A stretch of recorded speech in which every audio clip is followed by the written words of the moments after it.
En algún momento habíamos hablado sobre la generación de corriente eléctrica. Habíamos dicho que los condensadores eran un lugar para almacenar esta energía eléctrica, pero lo que queremos es ver ahora cómo convertimos esta energía eléctrica, esta energía mecánica cualquiera en energía eléctrica. Por ejemplo, pues acá con un molino de viento, cómo generamos corriente eléctrica. Entonces, para entender esto tenemos que entender con cuidado el proceso de inducción magnética. Entonces, esa va a ser nuestra clave de cómo hacer esto. Para entender inducción magnética, primero tenemos que hablar un poquito de flujo magnético. Noten que la ecuación de flujo magnético es muy parecida a la ecuación de flujo eléctrico. Es el producto punto entre el campo magnético y el vector de área.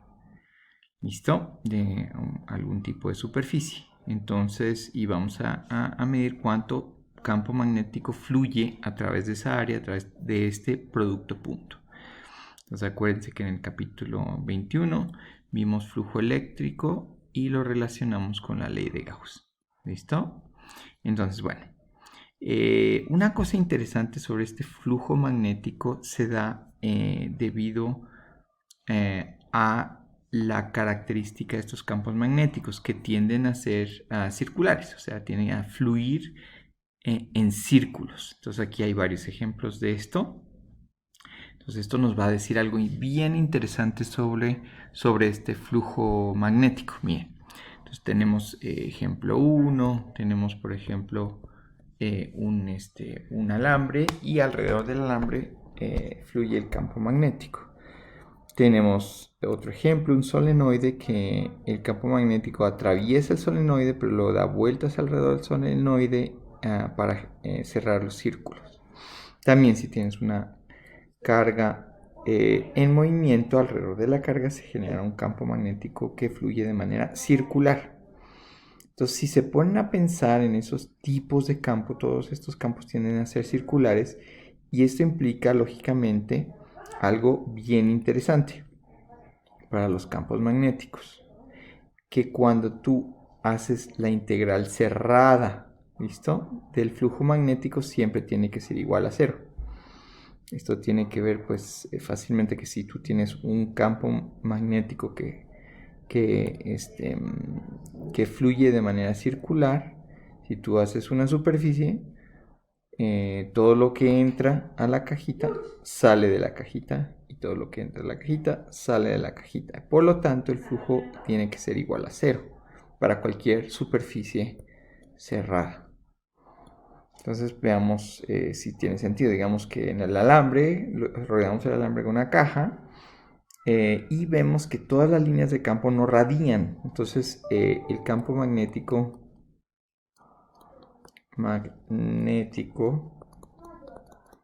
no irradia.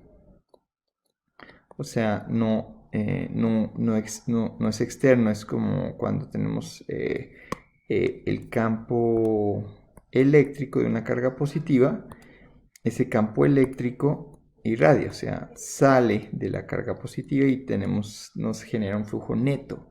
Pero al ser circular el flujo, al no irradiar, entonces siempre si tú pones algún tipo de superficie cerrada en cualquier punto del espacio, todo vector de campo magnético que entra a esa superficie sale de esa superficie. Y por lo tanto, de manera fundamental podemos escribir esto, que el flujo magnético en una superficie cerrada es siempre cero. ¿Listo? Van a ver que si hacen el mismo ejercicio con la estructura del solenoide se da la misma situación donde ese flujo magnético es cero. Así que estas forman parte de un set de... esta última ecuación forma parte de un set de leyes fundamentales de la naturaleza. Vamos a escribirlas. Primero pues podemos escribir la ley de Gauss, que dice que el flujo eléctrico es igual a la carga encerrada sobre epsilon 0. Tenemos una ecuación de flujo magnético que te dice que el flujo magnético en una superficie cerrada es igual a 0. Por el otro lado tenemos una tercera ley que es la ley de Ampère, que nos dice que la integral de línea de un campo magnético de un anillo cerrado es igual es proporcional a la corriente encerrada. Esa es la ley de Ampère. Aquí falta un pedazo que luego vamos a hablar de él, pero en general esa es la ley de Ampère. Y bueno, también tendríamos, son 4 las ecuaciones que generan este set de leyes que se llaman las leyes de Maxwell. Entonces faltaría una ecuación. Por simetría uno pensaría que si ya hubo una ecuación que está relacionada con la integral de línea del campo magnético, como es la ley de Ampère, también debe haber una integral de línea del campo eléctrico igual a algo. ¿Listo? Entonces eso será lo último que vamos a hacer. Listo. Entonces eso serían como las 4, una introducción a las leyes de Maxwell. Y eso todo fue inspirado, pues en parte esta discusión, a este resultado que obtuvimos, que el flujo magnético a través de una superficie cerrada. Entonces si hago una superficie cerrada, el flujo magnético de esta superficie cerrada es igual a 0. ¿Listo? Todo lo que entra sale. Y entonces, o si no, pues es circular. Bueno, pero ya, acá, esto es mucha teoría. Primero, quieren ustedes tener una cosa más práctica, entonces vamos a realmente ya centrar nuestra atención en inducción magnética. ¿Cómo genero energía a través de un campo magnético? Y la idea es generar energía a través de corriente eléctrica. Entonces, vamos a producir esta corriente eléctrica a partir de un campo magnético. Entonces, cuando teníamos esta turbina eólica, entonces lo que teníamos es que al girar la turbina, podíamos hacer girar imanes o algún tipo de campo magnético, y ese campo magnético oscilatorio que gira o alguna situación de este tipo, donde estás girando algo, produce la corriente eléctrica. Bueno, hagamos un pequeño experimento. Si uno toma un imán y lo muevo hacia una espira, como se muestra en esta imagen, entonces vean cómo estoy moviendo el imán en la dirección de la espira, vamos a ver que el campo magnético va atravesando la espira y va cambiando la cantidad de campo magnético que atraviesa la espira. Inicialmente es poco campo magnético, pero a medida que el imán se acerca, se aumenta la cantidad de líneas de campo magnético que atraviesan la espira. Y entonces vamos a ver que la espira, observamos que dentro de la espira se induce una corriente eléctrica. ¿Listo? Entonces, esto es un experimento que se observa. Entonces logramos medir una corriente eléctrica inducida en la espira debido a este movimiento del campo magnético.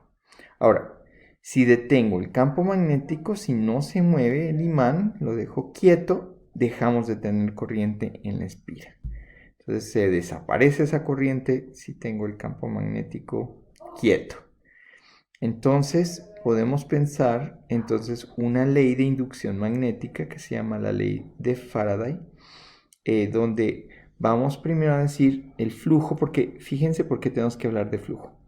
Porque estamos viendo cuántas líneas, estas líneas de campo magnético, cuántas de estas líneas de campo magnético están atravesando la espira. Entonces podemos hablar de el flujo de líneas de campo magnético a través de la espira. Entonces podemos hablar de eso como la cantidad de líneas de campo magnético que atraviesan mi espira como un flujo magnético. Noten que esta integral no es cerrada. ¿Por qué? Porque le falta este circulito. Ese círculo, acuérdense que te indica que es cerrado. Esto no es cerrado, así que no necesariamente el flujo magnético es igual a 0 en este caso. Y aquí formulamos la ley de Faraday. ¿Listo? Entonces en la ley de Faraday tenemos la siguiente situación. vamos a generar un voltaje, una fuerza electromotora, que es equivalente a una batería, a partir de un cambio en el flujo magnético en función de tiempo. Entonces yo cambio este flujo en función de tiempo y eso me genera una fuerza electromotriz que induce una corriente. ¿Listo? Entonces fíjense que el E inducido, la batería inducida o la fuerza electromotriz inducida está dada por un cambio en función del tiempo del flujo magnético. Entonces yo tengo que cambiar la cantidad de flujo para que se dé este corriente.